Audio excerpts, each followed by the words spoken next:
Angie, thanks so much for joining me today. Thank you so much for having me, Rebecca. This is amazing. This is amazing.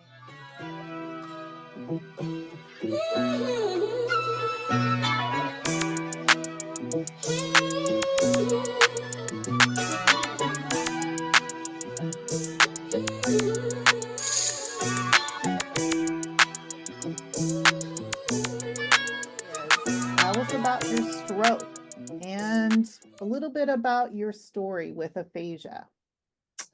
Well, should I start with my name and all Sure. that good stuff? Yeah, I'm let's Angie Cawthorn. I had two strokes in 2017. I was a finance manager for a mortgage banker before that, and then a finance director for the largest car dealership and one of the largest dealerships. Anyway, I had two strokes and I was left with aphasia. Um, as for my journey with aphasia and research and getting into therapy was hard at the beginning.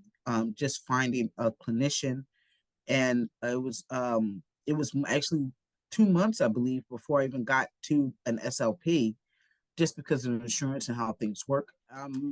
What to give my therapist was a nice lady, but she didn't really encourage me to move on to support groups. She didn't give me anything.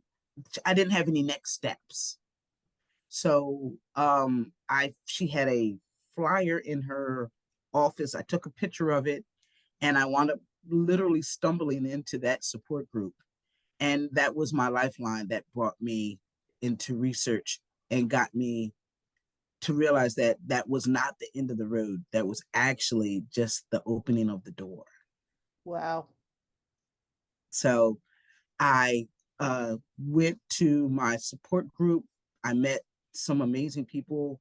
And one of the guys that was there, we'll just call him Joe, he had aphasia for like 10 years at that point. And that was the first time I had met any other people with aphasia. So I was like, first of all, that can happen. And his speech was I know now he had Broca's aphasia. And I was like, oh, I I was mild in, compared to the other people in this stroke group. But I knew where the blockages were. I kind of knew what they were going through. And I wasn't my speech wasn't as bad. And I was like, well, how can I help these my fellow Aphasians? They welcomed me into this community and they really saved me, and gave me mentally something else to focus on other than what I couldn't do, was able to help other people kind of get through their journey too. Wow. So the support group was like a lifeline. It really was. So shout out to Adler. Shout Shout out to out to Adler. Adler Aphasia Center. Yes. And And Jessica Obermeyer. She was my first. She was the person who kind of she was the one. She was the lady at the shore with the hook, bringing me back in, and she introduced me to research and asked me. She said we have some tests that we're doing some therapies. There's no guarantees, but if nothing else, it's a way to let you practice your speech, and that's where I actually had my greatest gains. oh my God. So Angie, you've done a lot. A lot has happened. Wait, tell me, how long ago was a stroke? Now. 2017. Okay. So, I'm not very good at math. so That's one that's like thing, though I can. we're coming up on 7 years, right? Yes, that checks out. So in 7 years, you early on went to the support group, your eyes were opened, you met some amazing people, Hmm. you were encouraged. Who were who were encouraging and encouraged, and who let me know that, first of all, it's not the end of the road. It's not that bad. Like, it could be worse. And it gave me the opportunity to meet other people. I had never heard of aphasia, let alone met a person with it. Right. So that's one of the things that I try to work on when I talk to people is part of the trauma is you're learning something or you found out you have something that you've never heard of. When you're sick and you don't know what it is, your mind goes crazy. You start making up stuff. Oh, But once you have so a true. name, when you Yes. have a name, you're like, okay, cool, I can deal with it now. Whatever the name is, okay, at least I know why I can't use my arm.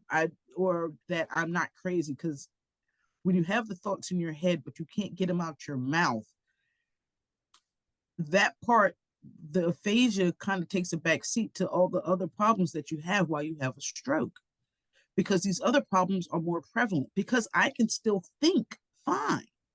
But the fact that it's not coming out my mouth, I'm like, okay, I don't know why this is happening, but more importantly, I can't move my hand, or there's other problems that I'm running into, and I still have all this swelling. The fact that I can't call my husband's name or my cat's name is more like, oh, that's odd. I couldn't say, hey Google, what time is it? And I'm like, I can't say, hey Google. It's so many little things you don't know what you can't do until you are literally facing it head on. I didn't know I couldn't tie my shoes until I'm sitting there with two strings in my hand. That's part of the issue you that I want to get over to the advocates, the people that want to help people that had strokes, the people that are having strokes right now. It's not about what has happened. It's about the things that you don't know that are gone. You don't realize that they're gone until you're there. And to make that transition easier, I didn't know I couldn't say the alphabet until I got to letter E, and it kind of fades away. And I'm like, well, that's odd. Didn't know that was a thing. I didn't know that was possible. I Yeah. didn't I didn't know it was up for grabs. You tell me, okay, you can't walk, your arm doesn't, okay, these things I can kind of get with, but the fact that I can't tie my shoe, or what hit me the hardest was I went to get my hair done and I wanted to give a girl a $10 tip and I couldn't add $10 to the receipt. I'm a finance manager at one of the largest car dealerships in the country. I'm a mortgage banker, not a broker. A broker is a smoker. You heard it here first, folks. You heard it here first. And I can't add $10 to a tip. It's heartbreaking, and it hurts you in a different way. And this is why people Shocking and heartbreaking. heartbreaking, and this is why people retreat and they go inward. And it's embarrassing. And so for me, the way I advocate for me and my fellow Aphasians is I'll tell you the first thing you're going to know about me is my name is Angie. I've had 2 strokes, and I'm a little slow on the uptick sometimes, so give me a second. And people will always say, oh no, you're fine. But it kind of sets the table because I am so mild. It gives me the opportunity to relax. If I do fail, it gives me permission. I like that. Did I answer any of your questions?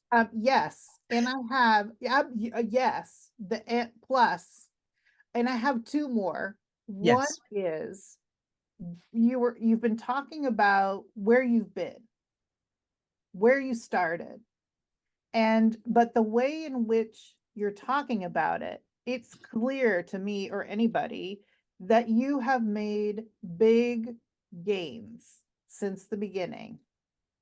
Yes. You talked about difficulty adding that $10 tip on, Yeah. or initially saying your husband's name, tying your shoe, like lots of surprising, heartbreaking challenges. But now it's a bit different. It is the blockages. Aphasia feels like my aphasia when I first was in the throes, as it were. It felt like I was in it was just blockages, like a wall, a huge wall. And those blockages, and as I availed myself to research, those blockages became smaller walls that I could climb over or get under. and now they are more like speed bumps. Huh.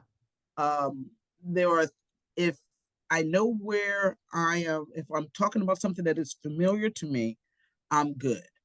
My strategies that I've learned to help me with that is I control the conversation. And if long as you don't ask me anything off the beaten path, they're almost like recorded messages. And I can just pull up the scroll. Angie, what happened on your stroke? May 17, May, whatever the date was, 2017. I can rattle this story off because it's a pre-recorded message. But if you ask me something that is not, Angie, how do you drive to such and such a place? All of a sudden my aphasia will come in, and those blockages will now, those speed bumps, those walls become a little more and a little more. So when that happens, when it's a new question and you don't have a pre-recorded script for it, and you gotta think, and you're maybe pausing, you're stumbling a little bit, whatever happens, how do you deal with that? I plow through. And I literally made the decision a while ago.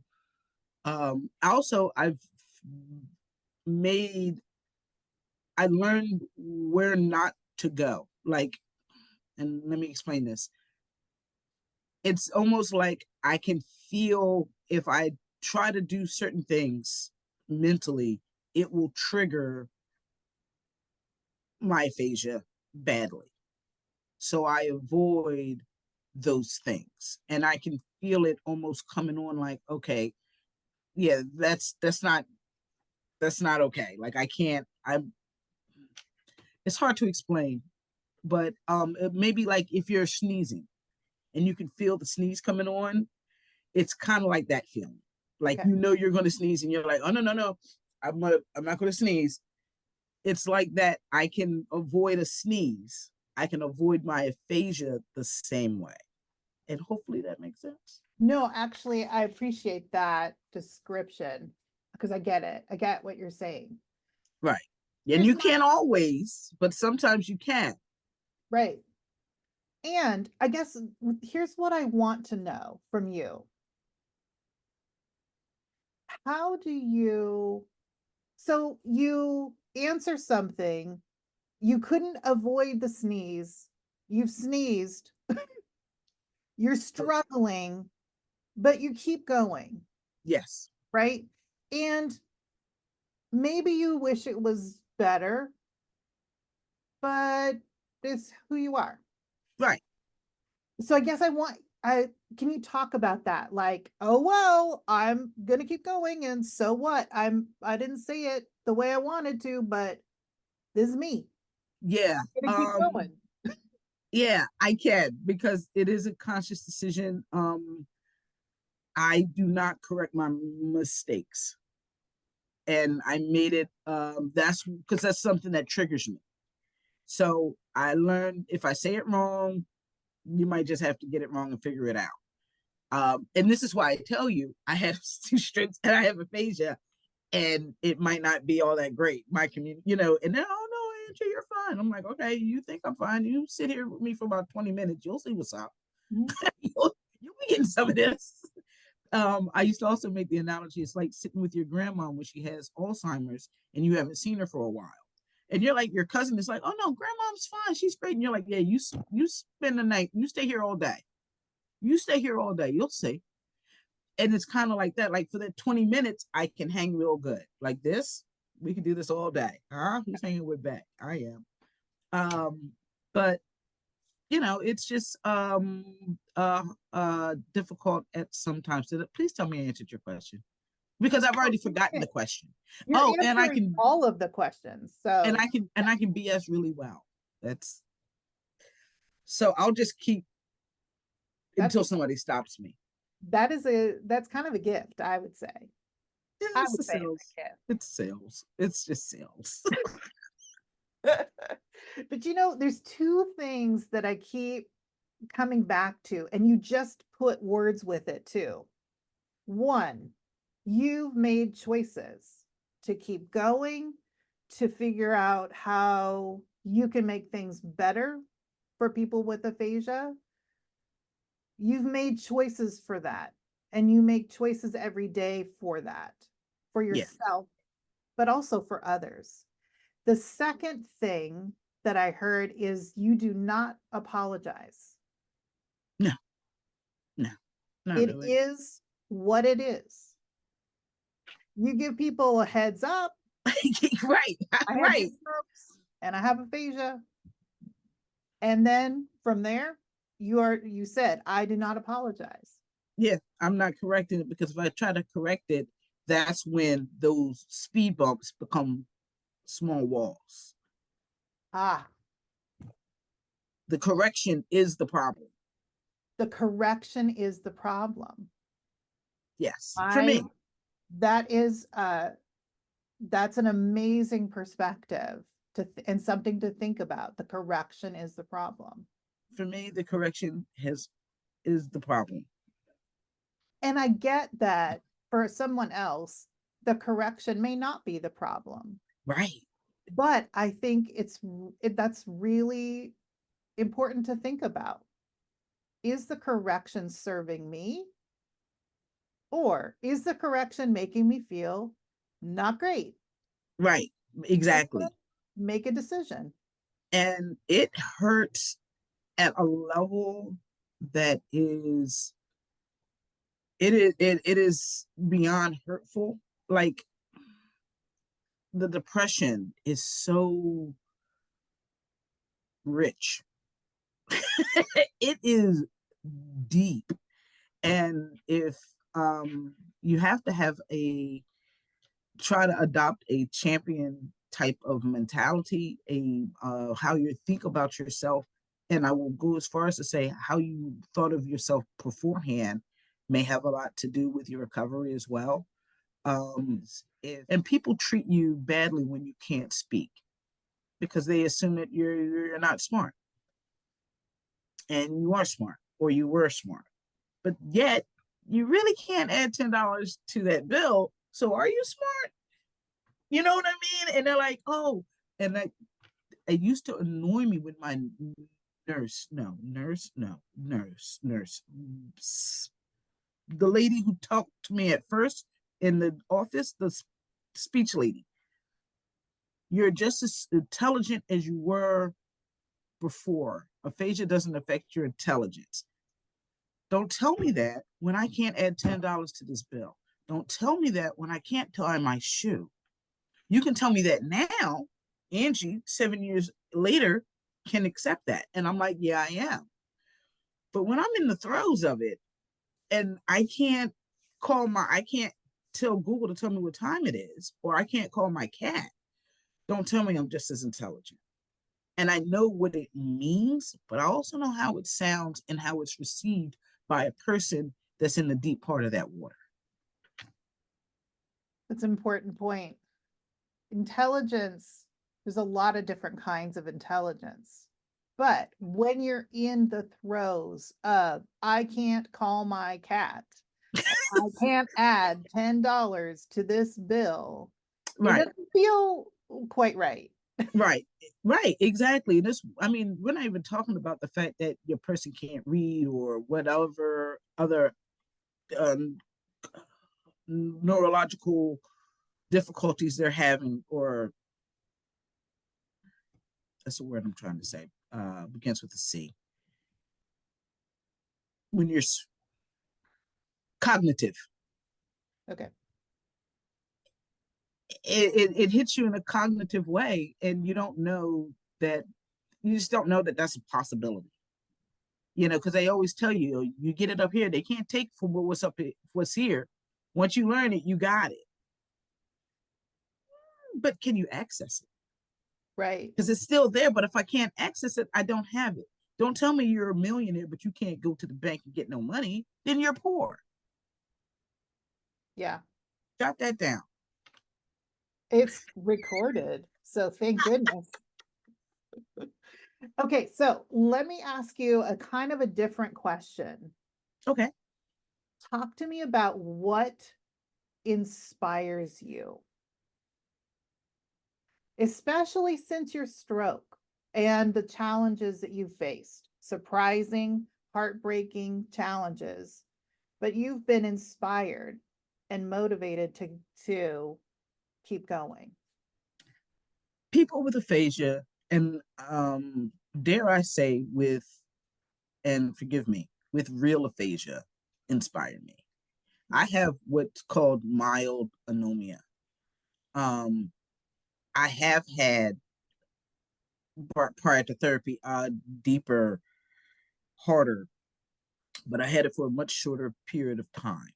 Mhm. The people that have been walking that walk, my fellow Ephesians that have been walking that walk for the last 10, 15, 20 years, they inspire me. And they are the reasons I do what I do, because it is insanely hard. It is insanely difficult, and it's it's hard. And if, how dare I not go back and help other people that are going through a hard time, that I know what they're going through. It's one thing for people not to know what it's like, and you can't, I can tell you all the analogies in the world, but once you've lived that experience, to go back and help other people that have lived it or that are living it, is, there's nothing else I could be doing. There's nothing else I'd rather do. The things that inspire me are the people in my community and the people that accepted me into that community and was like, okay, well, you're with us now. And I'm like, okay, I'm with you guys now. Let's go. And I see a lot of times that people get better and they don't hang out. They don't, but if I can speak for my buddy that has this problem, it puts me in a position to be helpful. And when you know somebody's walk, why wouldn't you um, have some empathy and just try to be helpful? So I speak on my experiences in hopes that it will help students. It'll help maybe somebody with aphasia, somebody who's having a stroke right now. Maybe they can hear me speak. And the other person that inspires me, I have to say, was Dr. Jill Boyle. She had the stroke of insight. She had a TED talk. Jill Bolte Taylor. Dad, great it is. Yes, she is. She did a TED talk, and I saw it very early on in my recovery. And she describes her aphasia, and she was talking the way I'm speaking now. And that let me know, okay, it's possible. Possible. And that's all I needed to know. It's possible, because at that point I'm in the support group. Everybody I'm talking to is worse or not there, or they've been had it a while. Like they weren't doing what Dr. Jill was doing.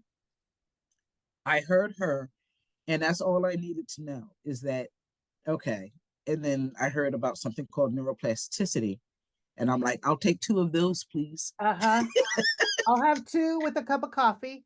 I'll take 2 neuroplasticity runs, and a cup of gel with cream and extra sugar.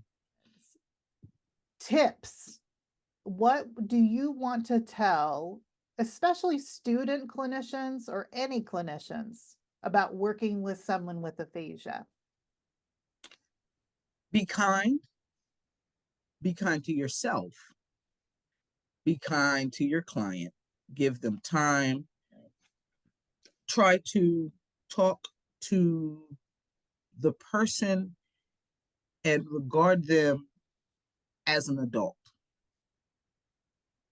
Make sure your space where you're treating them respects them as an adult. I was kind of taken aback at the small blue chair I had to sit in. And there was a lot of kids stuff around. And I know, SLPs deal with a lot of children stuff too, but I felt like I was in the wrong space when I was there. I would also tell them to try to instill what's going on. Make sure that when these people leave your care, that you give them the next steps that they're going to need. Make sure they know about, the support groups, the things that the NAA, research opportunities and podcasts like Brain Friends, where they can learn, hello, where they can learn that they're not alone. They can plug into a community after they leave your care. I will also tell the clinicians and students to talk to the family and the best friends that are there to help and make sure that they know the next steps and that they understand that it's more than just the words they can't say. Give your people, make sure that they know that getting their point across is a win. They don't have to say the exact word, but as long as the person knows what you want, then check that puppy off as a win. Give grace to your clients. Realize that they are and that you're dealing with people that are going through the most traumatic thing that they have ever probably experienced, and that they're learning what they can't do in real time. They didn't know that they couldn't say pancake until you asked them to say pancake. Yeah. And now they're embarrassed that they can't say pancake. It's and round we go. Yep. So be patient with that. Be patient with your client. Be patient with yourself. Get to know your client. Know what they did before. Know what interests them, and work on really what they know them, like know the whole person. Know the whole person and know what's going to be important to them. I was talking to my partner on my podcast, Dr. Dave Trina Celeste Gadsden. I don't even call her that. That's aphasia kicking in, by the way. Dr. Celeste. I'm talking to her, and she was telling me that she had a lady who wanted to do a scripture at church. And so Dr. Celeste worked with her on being able to stand up and read the scripture. And that's what they worked on because that was the goal. And if the goal is for your person to not say pancake, but to order pancakes, then work with them on ordering things that will be helpful to them in real life situations so they can make the grocery list, know what they have to get, and work on the things with their memory. Homework is not always, when they don't do their homework, maybe they couldn't. Don't just assume that they're not doing the work at home that they need to be doing that you asked them to do, and that's why they don't speak no better. No. Give them grace and realize maybe that was their depression didn't allow them to finish it. That's and right. Then help them through that. So that would be the information I would give to them, and to just be kind. Be kind, always. Be kind. Before we wrap up, can you please tell us about Brain Friends? Brain Friends is a podcast with me and Dr. Celeste. We talk about all things aphasia, community, culture, and neuroplasticity type things. It's all about aphasia, stroke recovery, and just having an open conversation and dialogue. Dr. Celeste is absolutely brilliant. And I asked her all the brain questions I wanted to know. And she answers. And then she asked me questions about my experience with aphasia. And then I answer. And it's just a great dialogue. And we just chatted up. And it's just her and I, we press record and we talk. And then we put them out to the world and we see what's going on. Available on everywhere. Podcast. Everywhere. Spotify, all the things. Huh? I have to add that it's actually a lot of fun to listen to as well. This is why I have a podcast. So hopefully I can tell your care partner what they need to know and in a way that they can hear it. It's great. And it does that. So fantastic. Thank you for doing your podcast. Thank you. I'll say it for the many other people that are listening. Like, thank you. Thank you. I appreciate your support. All right. Okay. Okay, that's kind of all my questions. Okay. Thank you so much.